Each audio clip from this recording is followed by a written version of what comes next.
return. See, I've spun an iron quarter. This is an iron wire over 2 ceramic. Coupled joined together on its opposing side is the whiting. This is iron that ties it. It's a thick gauge, I think.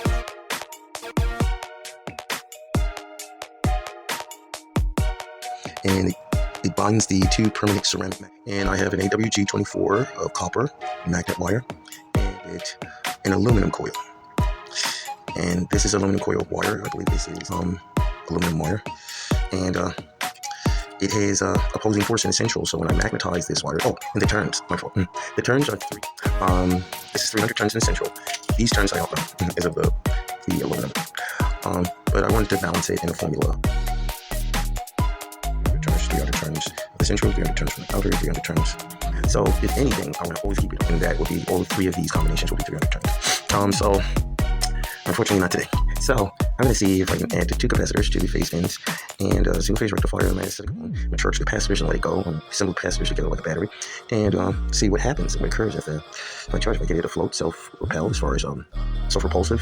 It was, and just not to mention, it was very hard to join these 2 magnets together that's in the inside of these things as far as on its opposing side. So I don't know if it spreads apart through electroflux at night and try to bulk through the coils to try to escape. So I don't know, but if my theories are still correct. My name is Jermaine Morton, and goodbye. I'll let you know the results, or I'll show you the results thereafter.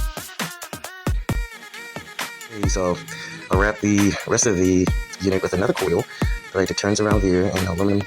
I also use aluminum turns, and I did not apply the iron turns. I will be applying the iron turns around this radius alongside the edges. The resonator is copper and aluminum, and permanent magnets is a permanent magnet that is localized within the copper. That's 2 permanent magnets that are on its repulsive side against one another. And so I tied it up with an iron wire. And the iron coil is spun around the permanent magnets.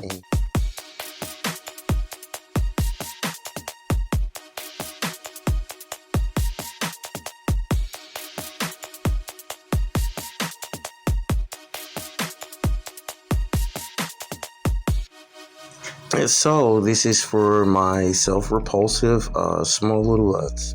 Okay, so what I applied here was approximately similar, actually 1100 turns.